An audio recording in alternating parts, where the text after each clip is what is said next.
Grabación. Bueno, Bueno, por acá estamos con Felipe.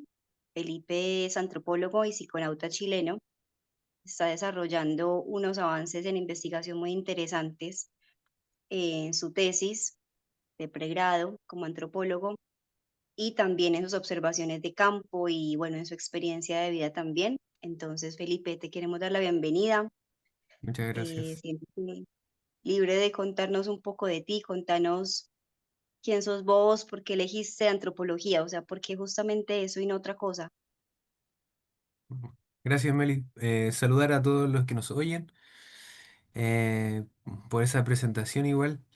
Bueno, la antropología llegó como una opción ante la falta de filosofía en el sur de Chile y la antropología tiene esto que yo entiendo que es como más una metodología presencial, ¿no? Como la posibilidad de estar más en la calle, por decirlo así, que encerrado estudiando. Aunque claro, también hay que estudiar y todo eso. Pero tiene esta parte bonita, muy simbólica, muy significativa para mí, que es estar en la calle. Y a raíz de eso, la antropología emerge como una disciplina del futuro. ¿Por qué del futuro? Porque como están pasando una cantidad de cosas tan numerosas y a la vez tan complejas, y es que de repente hace muy bien tener varias perspectivas antropológicas a distintos fenómenos. Por ejemplo, en el lugar en el que estoy yo, hay varios trabajos sobre ecología, sobre desigualdades, sobre investigaciones transhumanas de frontera. Hay como, bueno, también están los trabajos en el archipiélago. Después están los trabajos literarios, hay un montón pasando por estos lados del mundo. Así que se intenta en lo posible, en lo que el amor pueda, aportar. Desde el amor aportar. Por acá veo que antropología significa el estudio de la humanidad, Claro. pero igual, acá pensándolo, pues igual hay muchas disciplinas desde el campo de lo social, psicología, sociología, que también estudian lo humano, pero desde diferentes puntos de vista y también con ciertas limitaciones y con ciertos alcances. Claro. Y me queda la duda, en el caso de la antropología, ¿qué es puntualmente lo que estudia la antropología en relación al humano? Pues y hasta dónde llega. Muy buena pregunta, Meli. Es una pregunta que constantemente la gente se hace espontáneamente al preguntarse, ¿qué es la antropología? ¿No es lo mismo que la sociología?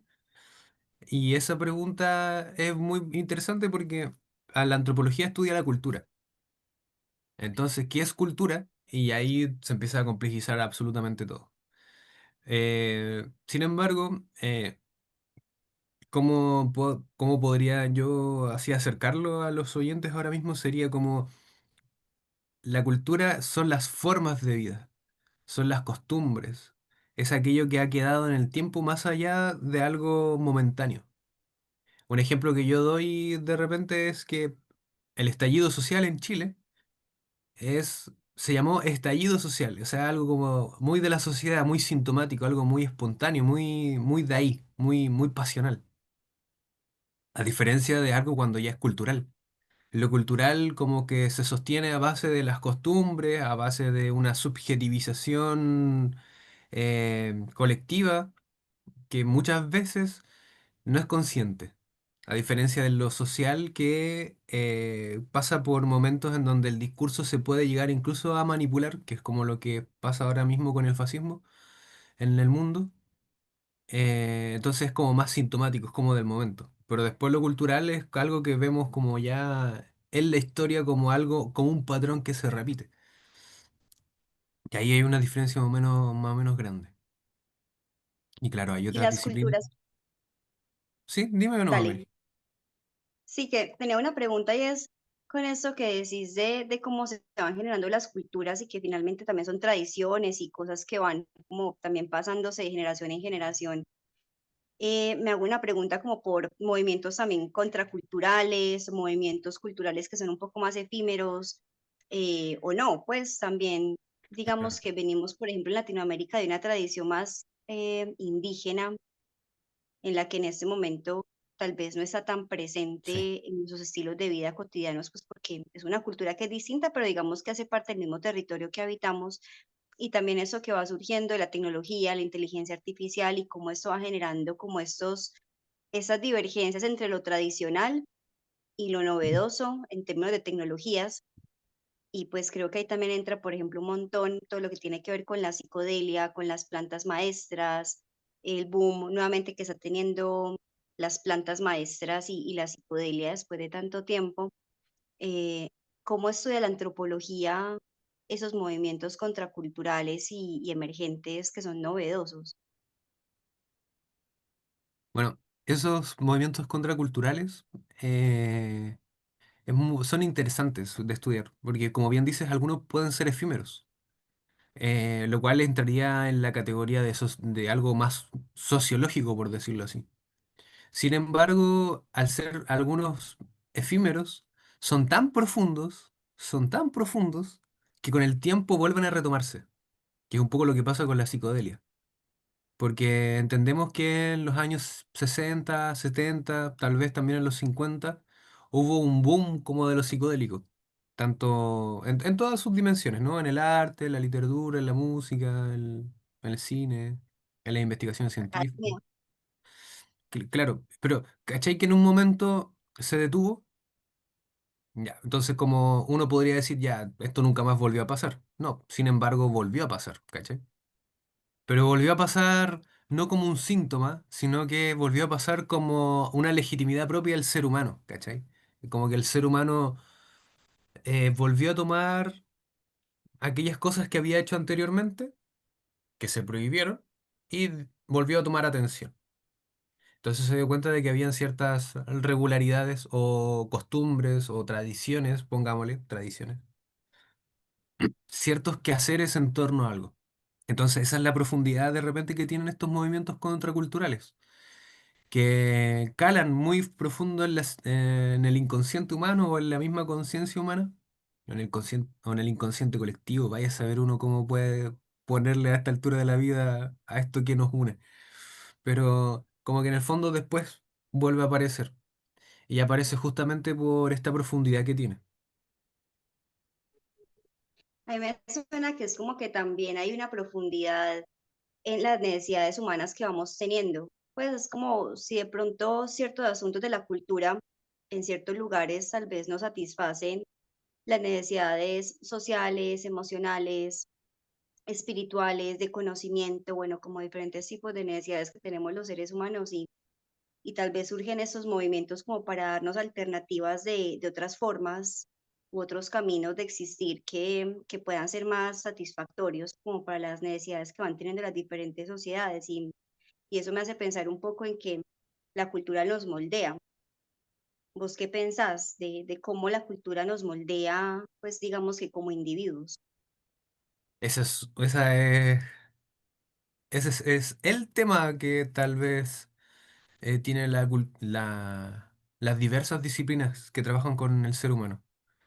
Eh, un ejemplo, la sociología no acostumbra a tomar el tópico cultura, el concepto cultura como una incidencia en los factores sociales, en el sentido de que sea como la incidencia en específica, ¿no?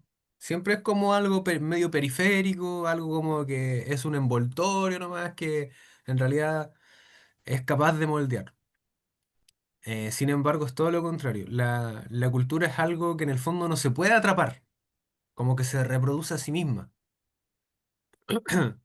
Porque uno, no sé, uno pues, en la historia podría ver algún tipo de gobierno que haya querido cambiar absolutamente todo y sin embargo no se pudo. Sin embargo, no se pudo. ¿Por qué? Porque hay ciertos arraigos culturales que no lo permitieron. Entonces, la cultura nos moldea, efectivamente nos moldea, y nos moldean en distintos muchos niveles. Por eso que la sociología ahora último, por lo menos acá en Chile, hay unas encuestas que se están haciendo del trabajo de unos sociólogos. Y bueno, yo de repente me he integrado a como a observar y a escuchar cómo trabajan metodológicamente sus encuestas. Son encuestas presidenciales, encuestas como más como sintomáticas. Y ahora ellos integran en su variable, como, integran como sintomático. como lo que te Ah, no, decía, dale. como algo más espontáneo. Por ejemplo, las elecciones presidenciales podría algo ser, ahí, podría ser un ejemplo. Ah, Pero ahora, por ejemplo, ahora está el rollo de que ellos toman la variable cultura. Y la variable cultura, ellos asumen de que hay un dinamismo interno dentro del grupo humano que, que se mueve incluso sin la necesidad de los humanos. No sé si me explico. Como que es tan profundo también a la vez que simplemente es un factor que debe ser considerado y muchas veces es el factor que puede llegar a incidir en cuestiones sociales. Entonces ya no se les, ya la cultura, la idea de cultura ya no se toma como algo periférico, como, oh no, esto es una cultura de tal lugar, bla, listo. No. No, ahora es mucho más profundo, ahora incide mucho y ahora se acepta el dinamismo de la cultura como algo contingente, algo causal a la vez. Entonces, claro, la cultura sí nos moldea. Por eso, otro ejemplo claro es lo que intentó hacer Estados Unidos con el famoso Plan Marshall en Europa.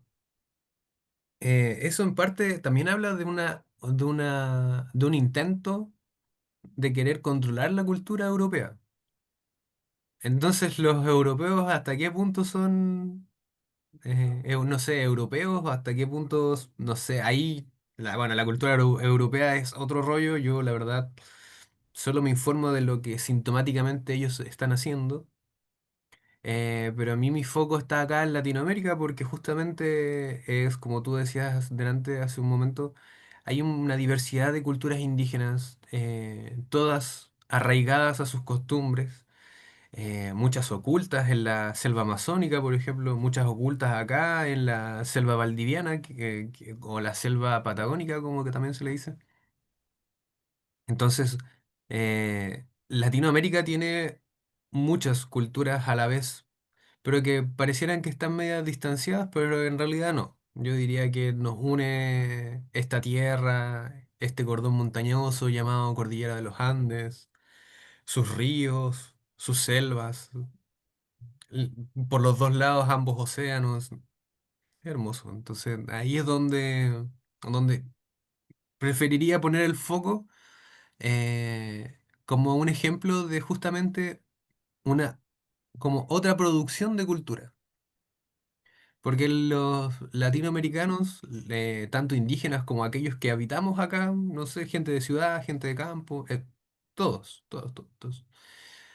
eh, ¿alguna vez nos han preguntado si queremos este desarrollo neoliberal que tenemos? ¿Nos han preguntado como continente a dónde queremos ir?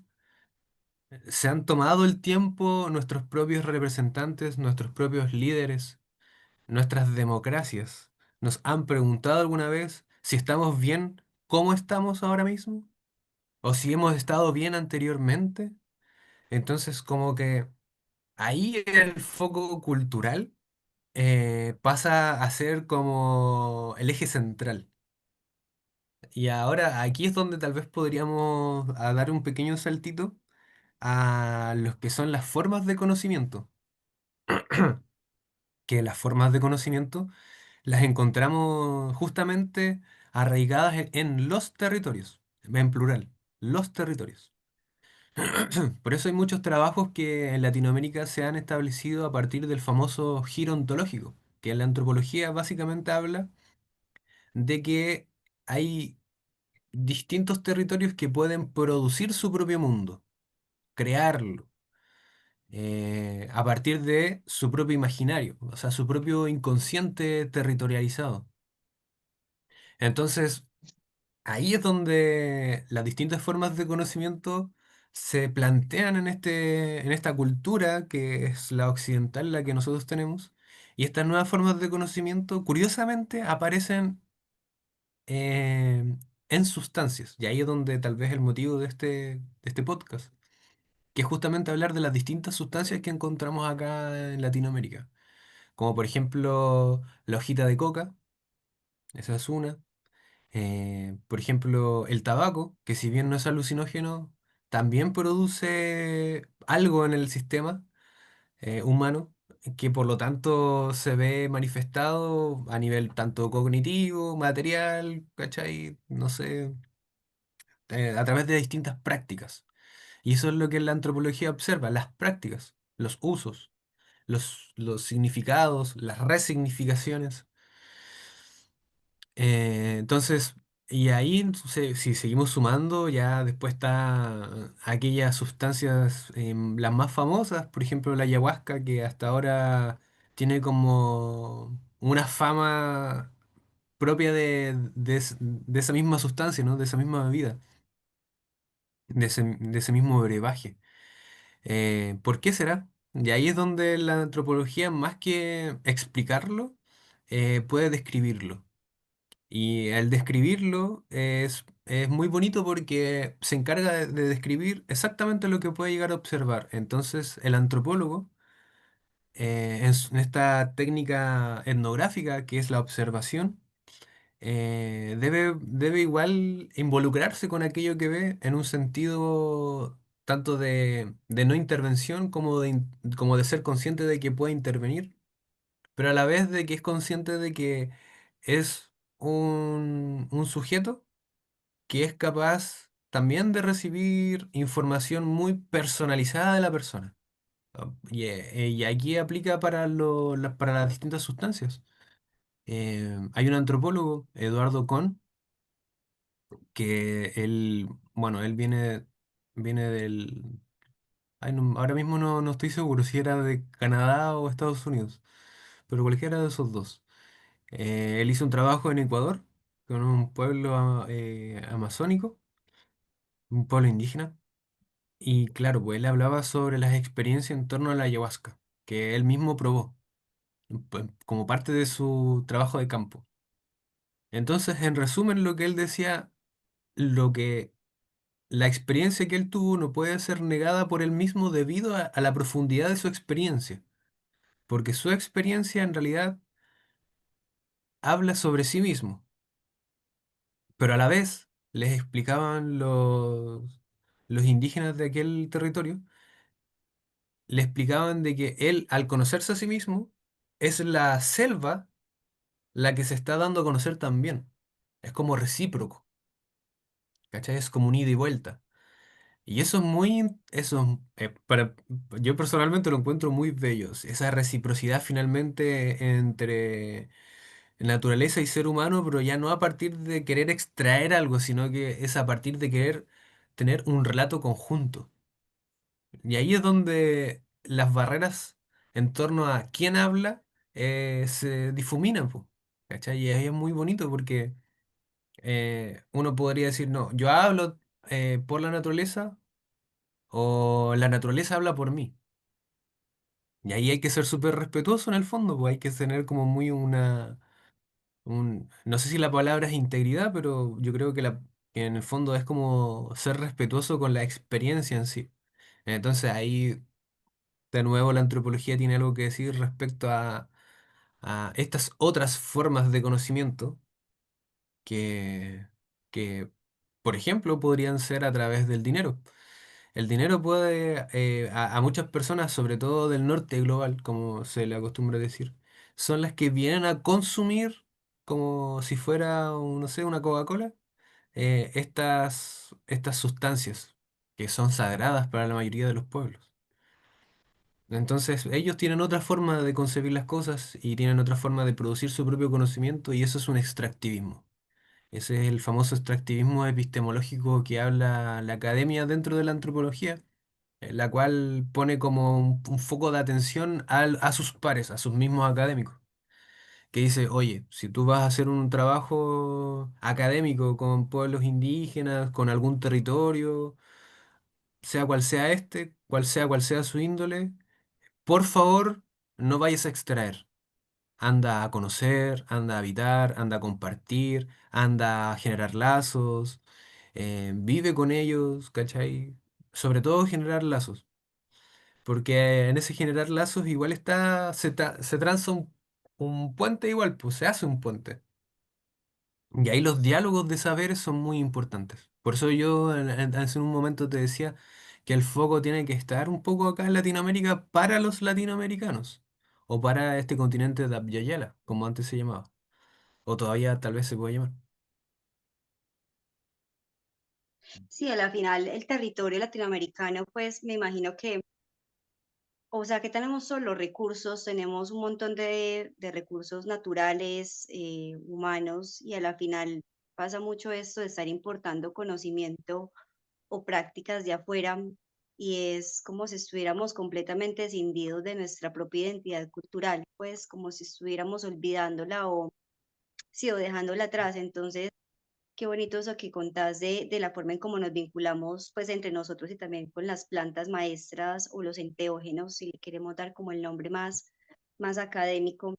Y creo que se nota la diferencia. Yo he escuchado diferentes relatos de psiconautas o personas que están explorando este tipo de sustancias psicoactivas y psiquedélicas. Y en muchas ocasiones escucho relatos como, no, yo me tomé, por ejemplo, una toma de ayahuasca, una ceremonia y no me hizo nada, pues, y muchas veces escucho pues estos comentarios y yo me pregunto, ¿por qué será? Entonces, claro, desde una visión un poco más, que no sé qué nombre darle, pero una visión como de causa de efecto de, bueno, me tomo esto y me genera este resultado y con las plantas maestras está un azar que de pronto a los Eh, seres humanos nos puede costar en algunas culturas, no en todas, porque hablando de lo cultural, pues todas las culturas tienen una relación diferente con la incertidumbre, con el control, con el poder, con los vínculos humanos.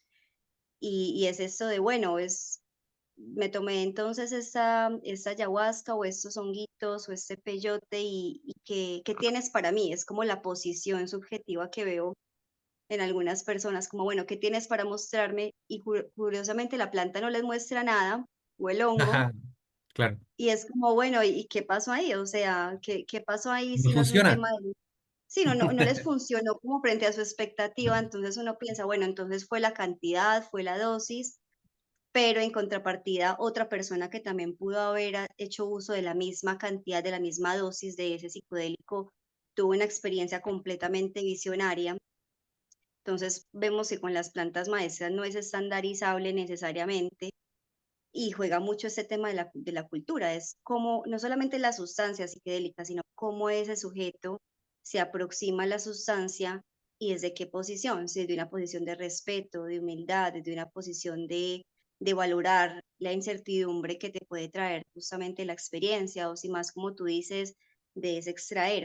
Pero bueno, pues finalmente frente a la antropología puntualmente, me imagino que en diferentes países se hacen diferentes investigaciones. Contanos qué has encontrado vos, pues, cuáles han sido como los focos de las investigaciones en términos de psicodelia y enteógenos de la antropología acá en Latinoamérica, pues en Chile, claramente, que es tu foco. Me gustó lo que dijiste, una muy buena reflexión. Y, y sobre el foco de la investigación ahora, yo me estoy enfocando en los signos, eh, porque primero para poder enfocarme en los signos, tuve que leer a Terence McKenna y a Eduardo Viveros de Castro. Para, un El segundo, primero, sí, ¿a qué te refieres con los signos? los Como, signos, con los símbolos, ok, el significado, lo que puede significar, el significante, el sentido. em, lo no Porque literal, hay ¿no? una, claro, claro, pero esa literalidad para efectos del psicodélico no es tan literal. Es más, y ahí es donde, claro, no es tan literal, po. Eso es, y ahí eso es muy bacán, porque si no es literal, ¿qué es? cómo lo podemos manifestar o cómo lo podemos atrapar, cómo podemos eh, comunicar aquello que nos han o aquello que he conocido. Por eso te decía que para poder comprender el tema de los signos, tuve que leer a estos dos autores. Primero el Terence McKenna, que yo creo que para esta altura de la vida es medio famoso, por su teoría del mono dopado, pero él también hablaba sobre la personalidad del hongo. Y la personalidad del hongo en estos últimos meses ha pasado mucho que las personas han querido describir al hongo, más que darle un nombre. Porque la mayoría le dice alucinógenos, hongos psilocidios, ¿cachai? Hongos mágicos.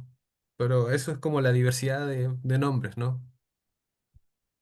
Pero después está la descripción. Y la descripción es que la mayoría dice, no, es que el hongo es más amable. Y es lindo darse cuenta de que en realidad esa descripción obedece a una descripción más humana. O sea, yo nunca he visto un perro amable, ¿cachai? No sé si me explico, ¿no? Pero entonces como que se le adquiere una personalidad medio humana. Ya, y ahora uno podría decir, oh, pero que eso es una visión muy antropocéntrica, muy del humano. Pero sin embargo, ahí donde aparece Eduardo Viveros de Castro y que habla en realidad de que no es que sea una idea o una concepción antropocéntrica, sino que en realidad, y ahí es donde viene todo esto todo lo que propone Eduardo Viveros de Castro, que es que en realidad la naturaleza hace cuerpos, la naturaleza se encarga de producir cuerpos. Pero anterior a la naturaleza, o sea, una especie así como decir antes de nacer, había una relación socioespiritual que tiene relación con una cultura propia del sujeto. Entonces, el sujeto tiene una cultura propia en la cual se relaciona con su entorno y con los demás a partir de su cuerpo. Entonces, antes de nacer, como que estamos en medio de una cultura socioespiritual, esa es como su característica. Nosotros estamos como ahí, cada uno con su yo inmanente, y una vez que nacemos y es la naturaleza la que nos da un cuerpo. Por eso desde un perspectivismo indígena se tiende a poner el ejemplo del jaguar. El jaguar en realidad es un humano con cuerpo de jaguar. Y cuando te ve a ti, no ve a un humano, sino que ve a otro jaguar, otro yo. Entonces es ahí en donde de repente cuando el jaguar como que tiene este segundo momento en donde ve tu cuerpo y es ahí es donde el jaguar tal vez te puede confundir o con comida o tu sangre con una bebida, ¿cachai? Cosas así. Ahí ya empiezan como las pulsiones propias del cuerpo, las afecciones. Entonces, eh, si nos damos cuenta, en esta descripción que he relatado, ahora hay un momento, por decirlo así, en la que nuestro cuerpo, el que tenemos cada uno de los seres en esta realidad, este cuerpo producido por la naturaleza, en un momento se va inevitablemente a comunicar con otros cuerpos. Nosotros cuando nos comemos una manzana, en realidad también nos comunicamos, po, ¿cachai? Que como que la manzana pasa a ser del cuerpo, comunica algo a las células, a la mente, al estómago, a todo. Asimismo también un hongo. Si uno se come un hongo, te comunica algo. Pero la particularidad del hongo y de los enteógenos es que esa comunicación tiene como otro sentido, ¿cachai? Y ese otro sentido es justamente la particularidad psicodélica del hongo, la particularidad enteógena.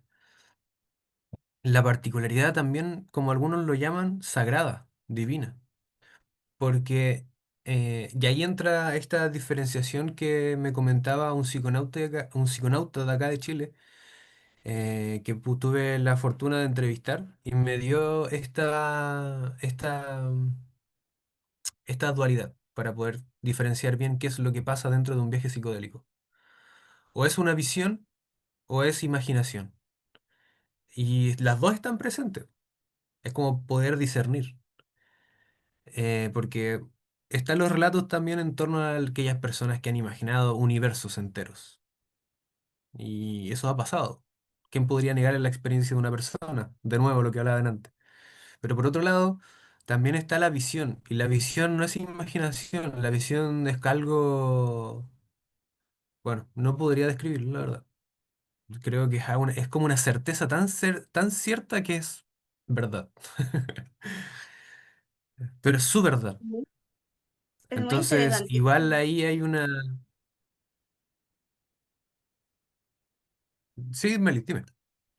Te decía que me parece muy interesante, pues acá haciendo un paréntesis con el tema de la imaginación, porque es muy frecuente que pase en entornos de la salud que la posibilidad de hacer uso de la imaginación como un recurso psicológico, incluso social, a veces es estigmatizado, como si fuera algo delirante, algo devaluado o Claro. algo que se le presta valor. Y mi reflexión es, pero realmente imaginar es una posibilidad, es decir, es un índice de salud mental. Cuando las personas somos capaces de imaginar otras posibilidades diferentes a las que se nos han mostrado, incluso culturalmente o socialmente, eso es un movilizador para el cambio, es decir, es una movilización para la creación. Entonces, a veces los debates académicos cuando se quedan un poco enfrascados en esto, en que no, pero es que es una hipótesis, o es que eso es imaginación, o es un delirio individual o colectivo, yo me quedo como, ¿y, y por qué eso tendría que ser algo negativo necesariamente? O sea, ¿por qué no verse como, como una potencia, teniendo en cuenta que estamos en un panorama, pues si vamos a tener una mirada más sistémica, no solamente Latinoamérica, sino como Claro. otros continentes, si vemos ya el tema de los hechos, si queremos hablar también de hechos, que creo que todo es complementario y todo es válido, es como, bueno, tenemos hechos de índices del estado de la salud mental supremamente deteriorada a nivel mundial y eso pues es una evidencia que nos muestra la Organización Mundial de la Salud en términos estadísticos y más allá pues de eso también la prevalencia de Sí, eh, interesante, Meli. De hecho, ahí es donde podríamos volver a retrotraernos a lo que hablábamos al principio sobre que la cultura nos moldea. Porque en realidad, dijiste la otra palabra clave, el sistema. El sistema en realidad se encarga de hacer sobrevivir lo culturalmente útil. Entonces, claro, dentro del sistema también hay tabús.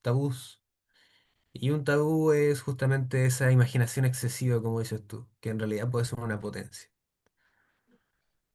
Sí, puede ser una potencia. Y yo también me pregunto como, bueno, por ejemplo, la antropología, devolviéndonos al tema de lo investigativo, el campo de conocimiento y la parte descriptiva que hace la antropología de observar y tratar de acercarse a comprender las culturas o los movimientos también contraculturales que están surgiendo, por ejemplo, la cultura fungi, la cultura psicodélica, que no es que esté surgiendo, sino que ya pues viene unos buenos años existiendo y cada vez toma más fuerza por la multiplicidad pues, de posibilidades que abre en la salud, en el desarrollo humano, en la exploración, en la libertad, bueno, en muchos puntos.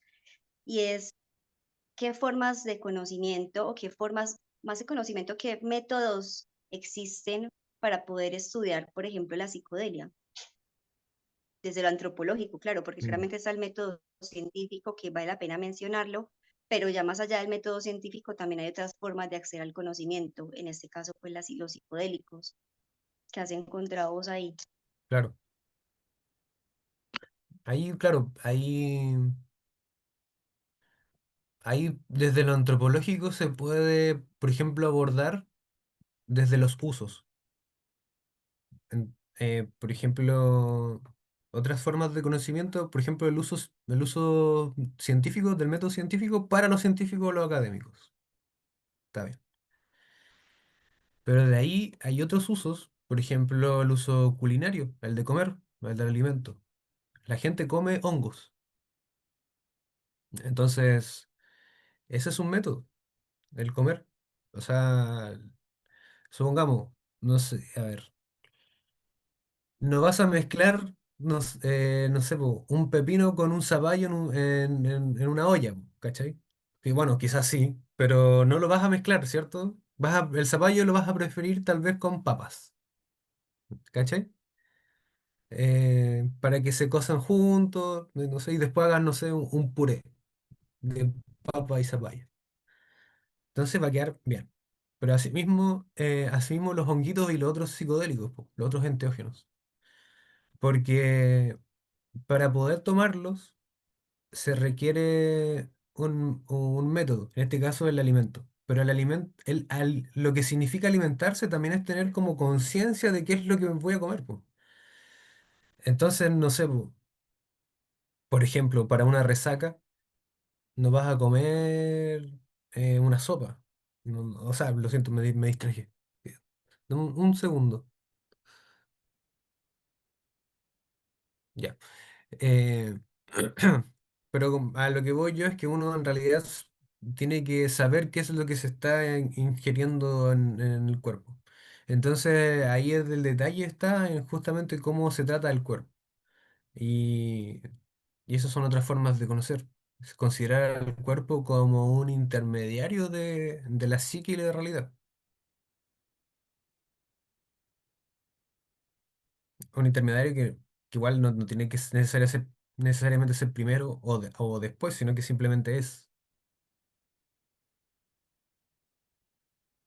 Y ahí lo interesante es que todos los cuerpos, digamos que son similares y diferentes a la vez. Pues digamos que, claro, todos tenemos sistema digestivo, sistema nervioso central, todos tenemos encéfalo, todos tenemos los órganos de los sentidos, es decir, hay particularidades, pues, o asuntos que claramente son transversales, pues, a lo humano, desde lo biológico, que creo que más Eso va por es lo ahí como la transversal. investigación de lo científico, como a esos puntos que son comunes, pero también hay asuntos que, de lo humano que no pasan por el orden de lo biológico, de lo neuroquímico, por ejemplo, sino que es un asunto de la producción humana, de la subjetividad, como lo que es la cultura, como lo que es una sociedad, como lo que es una práctica, un ritual, como los temas tabú, por ejemplo, lo que silencia una cultura, lo que exalta una cultura, lo que se le da poder. Entonces son ese montón como de elementos que yo me imagino que estudia pues la antropología también y creo que tiene mucho valor ese método que creo que pues tú nos podrías contar un poco más de esto, que es la fenomenología.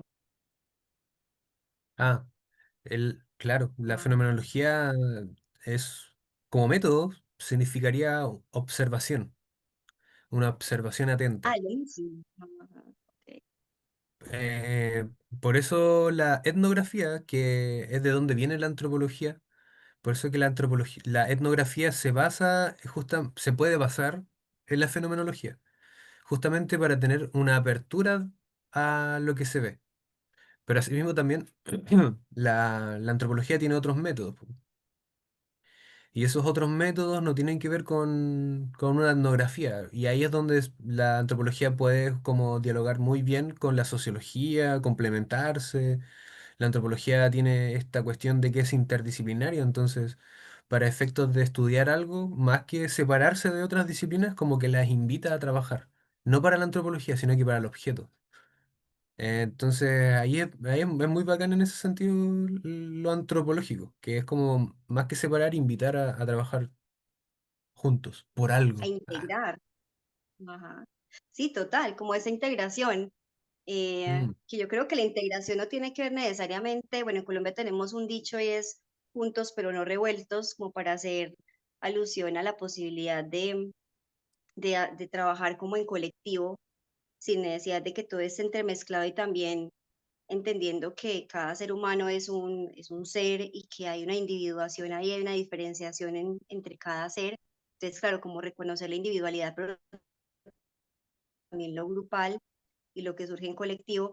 Y me surge acá la pregunta de cómo puede conversar, por ejemplo, la antropología, los métodos de investigación antropológicos con el método científico. A veces, digamos que en este sector, pues salud, claramente hay muchas opiniones, muchas visiones, médicos, psiquiatras, psicólogos, luego sociólogos, en la parte más como de otros tipos de disciplinas. Y cuando yo escucho tantas posturas, yo digo, bueno, es que todos tienen razón en algunos puntos, pero todos los conocimientos se tienen un alcance, un límite. No hay ningún método que sea completamente abarcativo de todo lo humano, por ejemplo, en este caso. y me parecería muy interesante si se pudieran empezar a pensar en puntos de unión, ¿cierto? No todo tiene que estar unido, no tiene que estar revuelto, como lo decía ahorita, puntos pero no revueltos, o sí, no sé, pero deben haber puntos en que se pueda hacer ese engranaje. Pero bueno, obviamente lo hablo desde una opinión que no tiene pues un fundamento en este momento como académico como tal, sino desde una percepción de los fenómenos sociales que veo frente a la construcción de conocimiento, que a veces son muy polarizados o muy aislados. ¿Vos cómo la ves como antropólogo? Que, que ahí lo que se puede hacer es trabajar en comunidad eh, para el objeto. Es como, de hecho, eh, mientras hablabas, se me ocurría de cómo trabajan los hospitales. Por ejemplo, los hospitales es la industria de la salud, pues, entonces el hospital es como el mall y el mall de la salud. Distintas secciones ahí, lo que quieras. Y la particularidad del sistema en la salud, de los hospitales y de las clínicas, es multidisciplinar. O sea que cada uno está en su departamento esperando que le llegue como la parte del cuerpo de la persona y tratar solo eso, así. Como cuando te dicen, no sé, te dicen, yo soy especialista, no sé, estoy haciendo la caricatura, del cuello para arriba. Después, y tú tenés justo un problema aquí en la clavícula que te hace doler acá al lado, así. Y el loco te dice, no, pero es que yo de aquí para arriba no veo, así que tiene que ir a otra persona. Eso es multidisciplinar. En cambio, si fuera interdisciplinario, o sea, que el sistema esté ocupado para la salud del individuo, el, el, el, el- el- el paciente tendría que entrar, ¿cachai?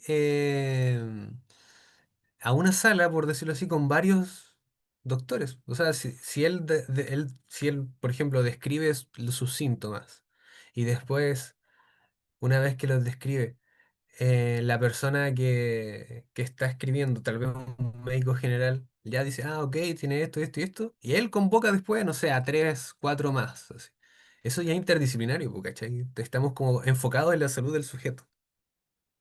Sin embargo, pasa todo lo contrario, nos separamos. Entonces, en ese sentido, la antropología, en el método científico, su aporte es justamente ese, no ver al objeto de estudio separado. Porque se tiende a ver a la naturaleza separado del humano y mira la cagada que tenemos, po, ¿cachai? A nivel mundial, como que la naturaleza tiene que aguantarnos. Aquí nosotros nos pusimos a hacer guerras, weón, y la naturaleza tiene que aguantar. No, pues, así no es la weón. Entonces ahí como que ese tipo justamente en este tipo de cosas todo ya se vuelve un poco más político. Dame un segundito. Ya vengo. Ok. Yo voy a ver qué sigue. Y... No.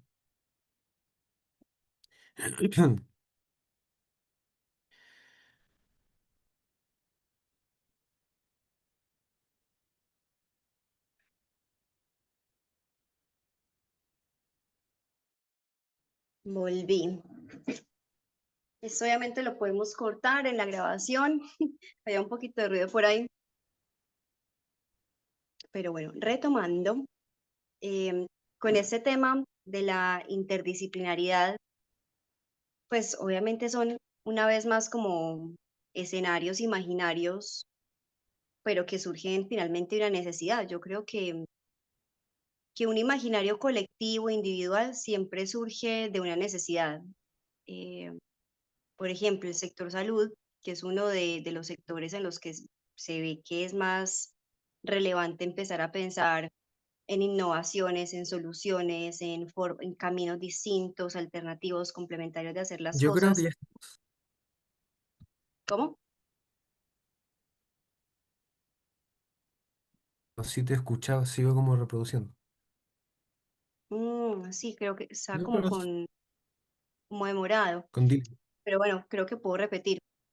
Con esto de la interdisciplinariedad que mencionabas también y cómo pueden ser complementarios ciertos métodos de investigación entre sí, pues aludiendo a una búsqueda de puntos comunes frente al objeto de estudio, si lo quisiéramos llamar así, llámese en este caso lo humano, la salud humana, también me parece muy interesante empezar a revisar cómo entendemos el acceso al conocimiento, porque cuando llega una persona, por ejemplo, a un hospital, a una clínica, claro, hay un montón de profesionales y personas que han hecho sus estudios, que con el conocimiento que han construido y con esa interdisciplinaridad pueden construir un conocimiento mucho más integrado y consolidado, pero también me cuestiono, bueno, pero es que la persona que es quien es el portador del cuerpo, o sea, la persona que su propio cuerpo es su territorio, le asignamos el nombre de paciente y yo me quedo como, bueno, pero de hecho es asiente porque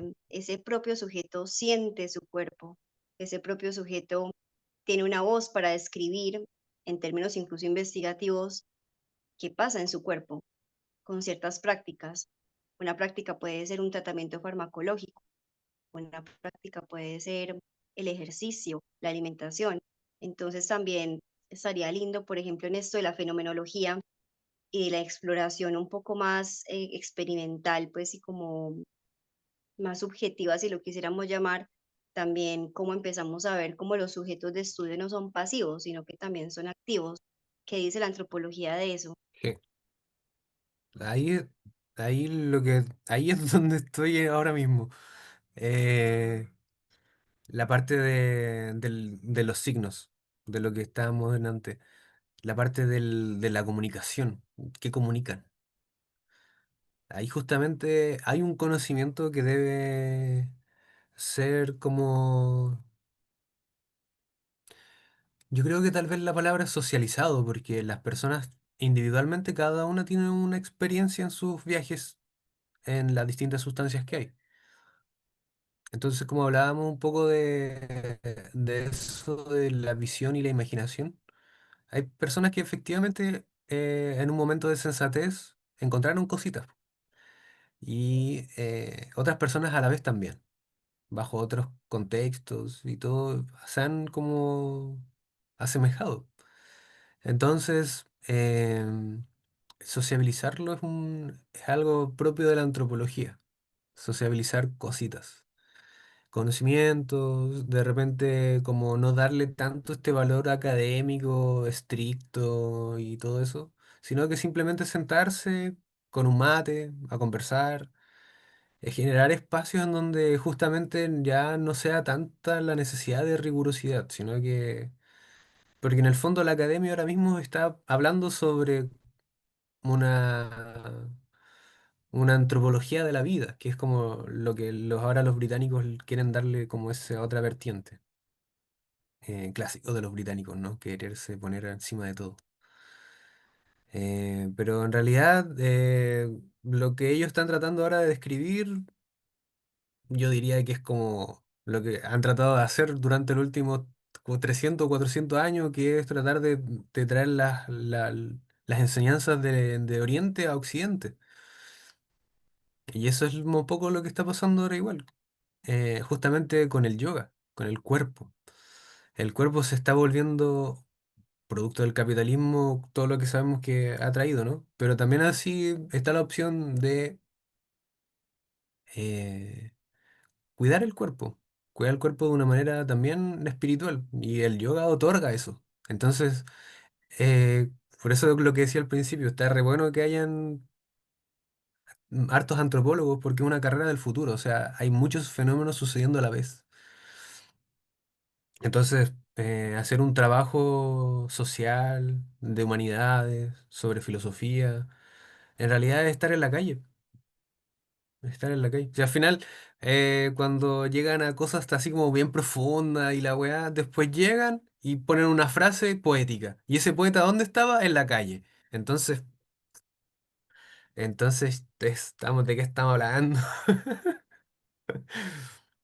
Me voy a En fumar esa un vía, poco. por ejemplo, de esas formas, por ejemplo, de hacer conocimiento estando en la calle, ¿de qué manera se puede hacer? Yo imagino que listo, claro, estando. espacios colectivos de conversación, me imagino que también entrevistas, em, Ahí, bueno, a- ujú. ahí quisiera como interrumpirte algo. Una vez una profe nos dijo, ustedes no pueden pretender llegar y que al tiro la gente se va a abrir con ustedes. Eso no va a pasar. Bicho nuevo necesita darse a conocer. Pero ese conocer no tiene que ser como, hola, estoy acá, ¿alguien me puede ver? Hola, hola. No. Ese tiene que ser completamente distinto, así como piola, como se dice acá en Chile, conversando, acercándose, también participando, pero porque quieres, ¿no? Porque lo académico tiene esa cosa que exotiza todo. Y bueno, y antropología en su momento era, se dedicaba a exotizar todo. Así como, oh, qué exótico esto, qué exótico lo otro. Y en realidad es la vida misma, pues. Sí. Después de que termines de trabajar de antropólogo, vais a seguir el mismo. Tenés que irte a tu casa, tenés que tomar el colectivo, tenés que pasar a comprar algo, no sé, ¿cachai? Nunca, es la vida misma, ¿no? Entonces, para poder hacer cualquier tipo de investigación hay que estar ahí con la gente. Y por eso, a la calle. Y- Hay que vincularse, creo. sí, totalmente.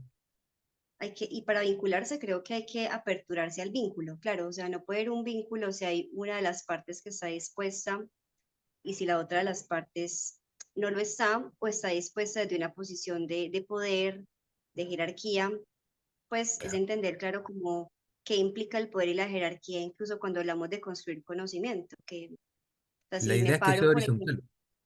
claro, que la idea es que sea horizontal, o sea, Sí. creo que en muchas cosas en la vida, no solamente el proceso de generar investigación con fines pues de construir conocimiento para una sociedad, sino, no sé, también el sector salud, los Lo mismo. vínculos amorosos, o sea, en muchísimas cosas creo que horizontalizar la vinculación permite mucho más, o sea, permite construir muchísimo más, porque permite acortar barreras o brechas o distancias que realmente son innecesarias y que son distancias que solamente están en la subjetividad de quien toma distancia, ya sea bajo un discurso médico, un discurso científico, un discurso de clase social, un discurso de poder. Entonces, como creo que Un también discurso implica político. eso, como político también, Un es como discurso político. reconocer, Sí.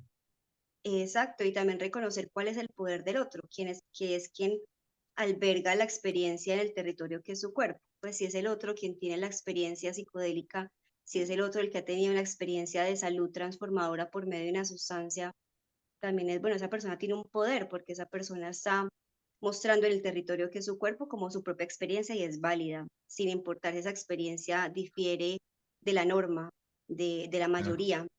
Es como también valorar, creo que la antropología lo hace, valorar todos los discursos sin importar si hay unos mayoritarios y unos minoritarios, o así es como lo he entendido yo también. Así es. Así es. Para que después llegue el sociólogo y lo ponga en una tabla. Con Igual números. también Igual también acá pues hablando también de la complementariedad, yo le veo el valor como a todo, porque pues como Sí. decíamos ahorita, todo es útil en su justa medida, ni más ni menos, pero claro, también creo que la sociología permite también sistematizar algunas vainas que pueden ser importantes para poder hacer análisis y sintetizar, como un conocimiento que puede ser muy extenso. Entonces ahí, por ejemplo, acabas de nombrar un punto de conexión bacano, pues un punto de conexión interesante podría ser. Sí. Habría que Sí, contar con un sociólogo para que nos diga si está de acuerdo o no. no, no estoy de acuerdo con el O nos manda a antropólogo. recoger tomates al campo. Bueno, pero bueno, volviendo como al tema, pues como puntual de la investigación, tú en algún momento en la conversación que tú y yo tuvimos en otro momento me contabas del contexto que hay en términos de legalidad, de lo que sucede entre los países, la percepción de uso de los psicodélicos, de los enteógenos, que has observado en relación a eso, tanto en Chile y en otros países también. Sobre lo legal, es el sistema. Primero, es algo, sí, es el sistema. Entonces, en la medida que el sistema vea algo útil, eh, económicamente hablando, va a empezar a permitirlo. Entonces, ese es el proceso que, que hasta ahora he como visto respecto a justamente esto legal, po, respecto a las sustancias psicodélicas y entógenas. En la medida que haya dinero puesto en ello, como para hacer más dinero, eh, va a haber más apertura a estas sustancias. Es un poco como lo que pasa en Mundo Feliz de Huxley. En un momento el Soma todos lo tienen para estar bien, po. Y de alguna manera yo imagino que eso ¿Puedes volver a busca, repetir? Que se puso como así como entrecortado, desde la parte que dijiste el soma y en el mundo feliz. ¿ya? Que es como lo que está pasando ahora, como que pienso que si, no sé, las aseguradoras, lo propiamente económico se empieza como a integrar más al estudio de estas cosas, inevitablemente va a caer en querer homologar las experiencias y todas esas cosas, pero no van a poder. Porque esto es demasiado subjetivo para cada persona y es muy totalizador. Y sobre todo tiene unas, a nivel cerebral, es brutal. Y eso es lo homologable, más no la experiencia. Entonces ahí van a tener la media caga. Y ¿vos has encontrado de pronto en conversaciones que hayas tenido con Perdón, los chilenos. usuarios, ¿Ya? has tenido contacto, por ejemplo, conversando con personas que han tenido experiencias psicodélicas, ya sea con hongos o con ayahuasca o bueno, con otras sustancias? eh, ¿Has logrado indagar un poco en la percepción del uso, en la estigmatización de las sustancias, o no ha sido tu campo de estudio? Eh, o sea, es parte de, pero es parte de como en la parte de, como en esto, en una conversación. Como que en realidad, más que llegar como a describirlo densamente, creo que es un tópico por sí mismo, en la que es necesario conversarlo con las personas. Entonces, más que tener una opinión formada específica, creo que es uno, que creo que ahora mismo podría dar una opinión dinámica, en el sentido de que esa estigmatización para todo es distinto. A distinta edad uno tiene una idea de las sustancias. A cierta edad, no sé, a los 15 distinto que a los 20 que a los 30 y ahí después pa' qué, a los 40 50 60 y completamente distinto. Em, entonces, como tópico es bacán hablarlo porque todos tienen un rollo distinto, todos te hablan de algo particular. En realidad ahí es donde se ve el tabú del que hablábamos y también se ve, ah, también se ve como la reflexión propia que está como dentro de cada persona. Porque no son temas que no se hablan, pues.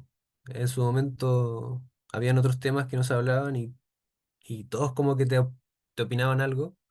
Y ahora es lo mismo, todos te opinan algo, pero igual con preguntas, ¿cachai? Como, ¿qué significará esto? ¿Qué significará esto otro? Y eso es bacán, porque hay un interés, po. En el fondo, más Eso que está bueno. censura, hay un interés. Sí, Claro, cuando hay más preguntas que respuestas, creo que por ahí es. sí, por ahí es. En las universidades, no sé en Chile cómo suceda, pero en Colombia al menos, que es un país que también ha tenido un conservaturismo bastante marcado, pues claramente el gremio de la educación se ve súper marcado por la tradición, por lo que es tabú, por lo que no se puede poner sobre la mesa y conversar. Y uno de esos temas han sido los psicodélicos.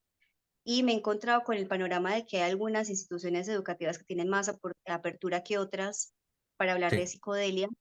Y también me he encontrado con que hay unas que la apertura que tienen es limitada, es decir, se habla de investigación en psicodelia en tanto se comprenda o se estudie desde el método científico, lo cual es hermoso porque es muy necesario.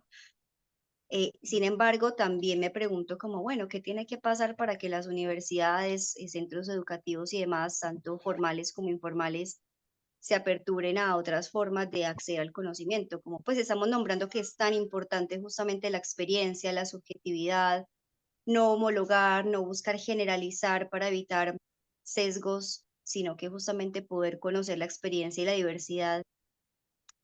¿Cómo es ese panorama de apertura frente a lo educativo y lo investigativo? Eh, Me deja pensando,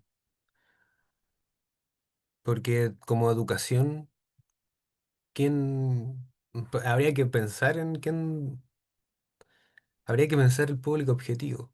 Y creo que igual es como un deber también informar sobre estas sustancias a los adolescentes. Pero hablarle a los adolescentes sobre estas cosas igual puede traer consecuencias, po. Igual, por ejemplo, delante mientras conversábamos, no sé en qué momento se me vino a la mente esta tendencia de las personas al sectarismo, ¿cachai? Como a las sectas. Eh, ¿Será porque es una tendencia del humano a generar comunidad? No lo sé. Pero sucede, ¿no? Como, oye, ¿y si no vamos a vivir todos para acá y la weá? Pero también está el que atrae, po, esos sujetos que atraen a las personas y generan sectas. Yo me pregunto por qué, bueno. Y siempre pasan, hay como que tal vez la diferencia está en que cuando suman este ingrediente llamado enteógeno, las personas tal vez se hacen dependientes, po, y ahí son personas más adultas y todo eso. Pero ahí me pregunto ahora mismo cómo será hablarle de esto a adolescentes de 14 15 años. Si la tendencia ya es hacer sectas, ¿qué pasará en ellos? Cognitivamente hablando, claro, tal vez van a tener la curiosidad de querer probarlos. Y son adolescentes, pues, que, ¿qué es lo que podría... Estaría piola igual, pues, Claro, porque estaría piola, estaría bueno. Estaba como para un libro, así, un relato. sí, está bueno. Yo lo que pensaba mientras hablabas es que, pues con respecto a los adolescentes, creo que también es una población que a veces es muy subestimada, como claro, como son menores de edad, pero pues hay una perspectiva a nivel mundial de salud pública que se llama reducción de riesgos y daños o harm reduction y justamente habla del poder en las personas está en la posibilidad de acceder al conocimiento y luego desarrollar también habilidades para que las personas puedan tomar decisiones de forma autónoma e informada, pero finalmente cada quien decide qué hace sobre su propio ser, sobre su propia psique, cuerpo, Ya. vínculos y demás. Entonces, como con lo que decías de los adolescentes, creo que Sí, merecen po. información y tomar como sus propias decisiones. Igual lo van a hacer, pues que también es de lo que habla la reducción de riesgos y daños, como ¿Qué con van a eso hacer? informe la gente va a hacer las cosas porque somos seres libres hasta cierto punto y a veces pasa que uno le dice, no, no haga, no haga, y mientras más le dicen que no, se hace más atractiva la propuesta, que ¿Qué va siento a que tirar así? justamente esa mirada es lo que ha hecho pues frente a los psicodélicos por tantos años, estigmatizarlos, ponerlos en tabú, es justamente lo que ha seducido a las personas para acercarse a la psicodelia. Yo me pregunto, Ya. como deben haber formas más sanas de vincularnos con la psicodelia, que no sea desde el prohibicionismo, desde decirnos no lo hagas y decirnos un montón de argumentos que puede que ni siquiera sean válidos, tampoco como el otro extremo de lo sectario que tú dices de, bueno, entonces consuman, porque pues para qué, como no se trata de hacerlo así, sino que las personas sepan que hay caminos diferentes, que hay formas de hacerlo de manera segura, responsable, que la experimentación es válida si se hace con conciencia y con responsabilidad y con conocimiento, y que cada quien también pueda relatar sus experiencias y compartirlas a partir de eso que ha descubierto en sí con los cuidados que ha tenido. Pues eso me parecería muy interesante, pero de vuelta pues a la investigación como tal, pues no me refiero a la investigación de campo, que de pronto creo que lo entendiste más por ahí, como hacer investigación de campo, como con ciertas poblaciones muy puntuales, ya sea adolescentes o lo que sea, sino que me refiero como al entorno educativo como institución. Con lo que Mm, te decía, justamente he visto que hay universidades que se aperturan a investigar sobre psicodelia más desde el método científico. En el caso de la universidad con la que tú has estado trabajando, entiendo que está la apertura de hacerlo desde un método antropológico porque finalmente es su campo de conocimiento, pero ahí mi pregunta es, ¿qué posibilidades encuentras en la academia para la antropología y la psicodelia? ¿Qué limitantes?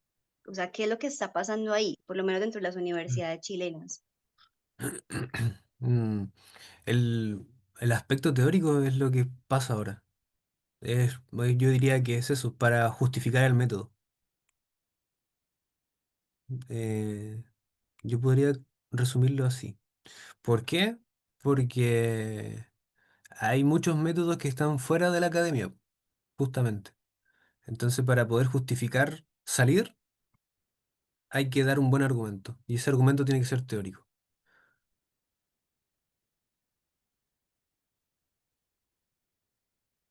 Y para Y que sea teórico, tiene que ser teórico, ¿en qué sentido? Es decir, como contar con escrito, validación.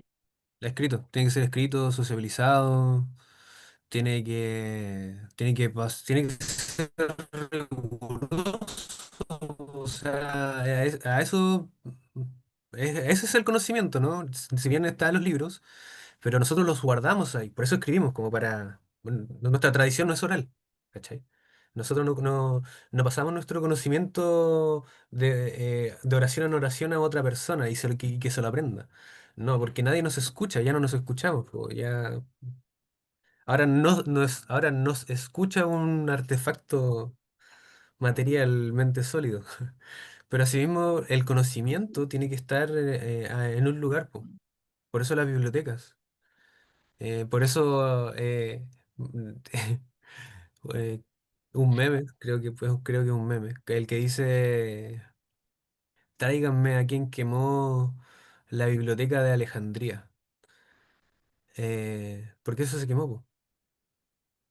Y se supone que ahí habían textos sagrados, así muy importantes y la wea.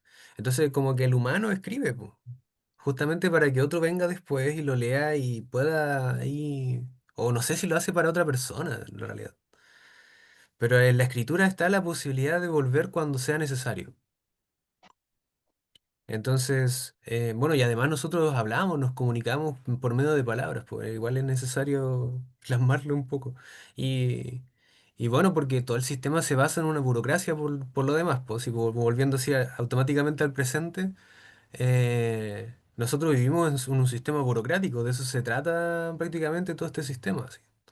En generar trabas burocráticas para que sea lo más lento posible para absolutamente todos, excepto para algunos pocos. Y esos algunos pocos son las grandes fortunas, las grandes empresas y otras cosas. Pero ahí de nuevo, volvemos a algo político que da para otro tema, da para toda la vida en realidad. Ujú. O sea, la lección que me queda es la Sí. intención de la exploración, también experiencial, académica, investigativa, o sea, desde el punto de vista que se lo vea, debe haber una intención de documentación, por ejemplo, para el entorno educativo, para que pueda ser considerado válido desde la antropología, por ejemplo. ¿Es así? Sí, pues, o sea, sí. Y hay otros métodos, como por ejemplo el audiovisual. El audiovisual igual en la antropología es súper entretenido. Es un buen método, po, porque, no sé, es distinto el registro, ¿no? Viste que estaba el registro escrito, también está el registro audiovisual. Audiovisual. Es igual, es un método, po, Entonces, igual es como este, igual es otro método el hablar, igual. Porque queda ujú, registrado y ese registro, alguien puede llegar ahí en su momento y ya está. Informarse, conocer. ujú. Hermoso. Y bueno, para quienes nos escuchan, ya saben que las puertas están abiertas para compartir experiencias, aprendizajes que hayan obtenido desde la experiencia, es decir, desde el vínculo directo con enteógenos o desde observación en lo académico, si tienen alguna formación, algún tipo de conocimiento en específico que les permita también filtrar la realidad desde esas formas de conocimiento o esas teorías que han estudiado. Entonces, hermoso. Mm. De mi parte, creo que es súper importante como para aludir a la coherencia de los métodos de antropología, no podríamos finalizar este capítulo sin preguntarte sobre tu propia experiencia con los psicodélicos también. ¿Cómo iniciaste vos tu vínculo con los psicodélicos?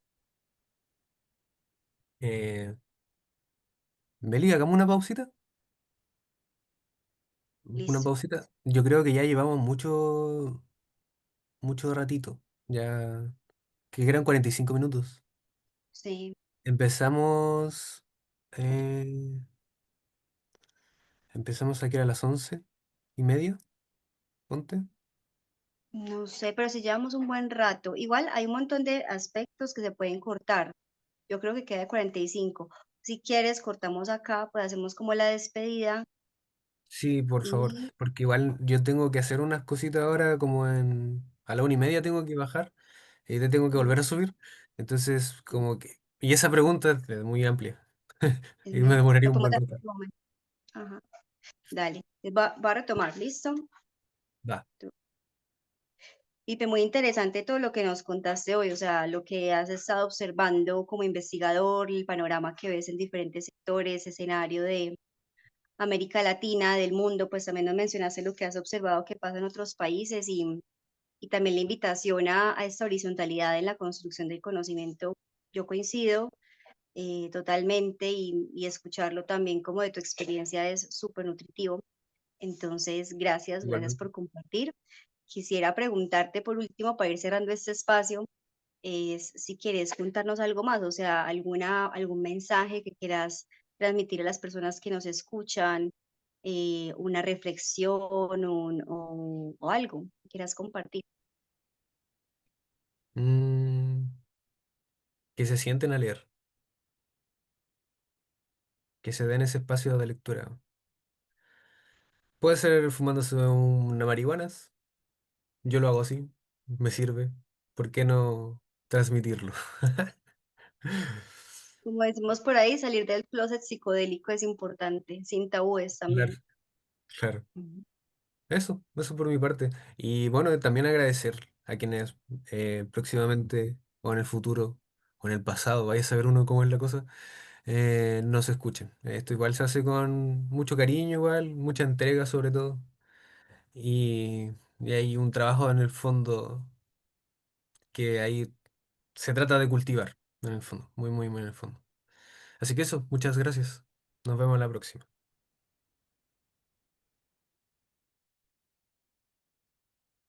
Bueno.